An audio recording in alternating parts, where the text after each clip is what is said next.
Well, if ever a club had problems, it must be Hartlepool. Today, Pools were playing Rochdale, and it's from the Victoria ground that Roger Thames sends us report. Sadly, doom and despondency is nothing new at the Victoria ground, but even by Hartlepool standards, the closing weeks of this season have been traumatic beyond belief. In the wake of takeover bids earlier in the year came High Court action over a £50,000 plus tax bill, a players' strike, the lowest home attendance in the club's 61-year history, and another home defeat that meant certain re-election for the 13th time.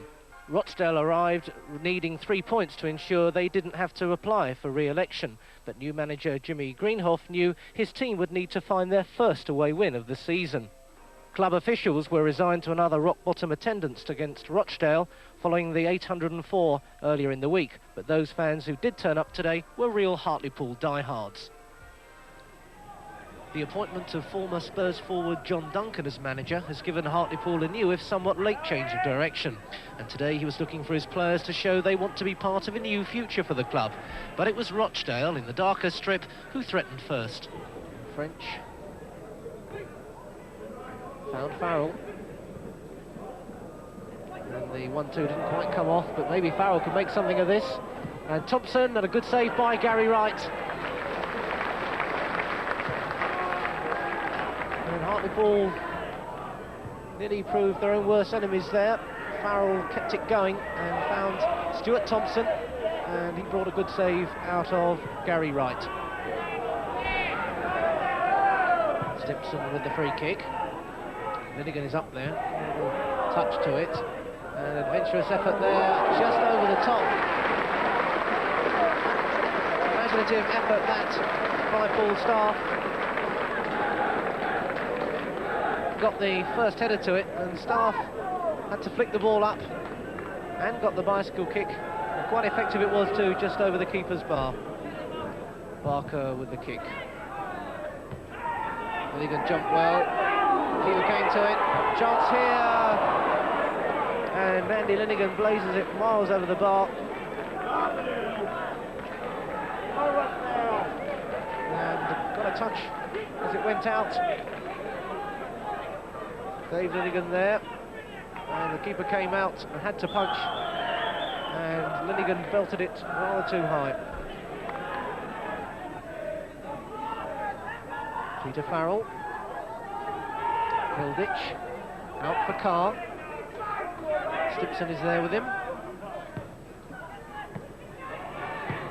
Well, a fine effort there from Mickey French, and it brought the save from Gary Wright as well. 19-year-old Gary Wright, really called upon there, but it was a good turn from Mickey French, who watched it all the way and fired in a vicious shot, and Wright did well. Stimson's kick. Now Kenny Lowe brings this one down. Threading the ball through to Dobson. Appeals for the penalty, and it's given. Well, Williams, I think, was the offender. Dobson onto the loose ball, and there was the foul. And though Williams dived, the referee said that was a penalty. So a golden chance for Hartlepool here. I think it'll be Roy Hogan who'll take the kick. Hogan with the kick. And that's 1-0 to Hartlepool. Roy Hogan taking full advantage of the spot kick and giving Hartlepool the lead. Keeper deciding to commit himself, and Hogan put it the other side. Carr. Martinez is there, but beaten in the air for it. Farrell, as willing as ever, knocks it into the path of Snooks. Only half a clearance. Linigan's got it away now. And a neat little flick from Dobson. Hogan. And Dobson continued his run now. Staff is free in the middle if he can find him. This is Paul Staff. Can he get the shot in as well? He's turned well. And he's finished it off superbly. Paul Staff scores after a fine break by Hartlepool. Dobson found him, and it looked perhaps as though Staff may well have lost his opportunity, but he kept his cool and worked the opening for himself and finished it off for the goal.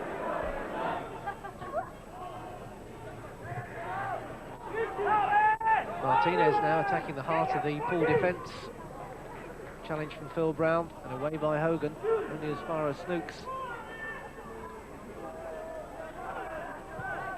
A bad cross, but pulled back rather too deep. Dobson maybe can make something of this, but he fires wide.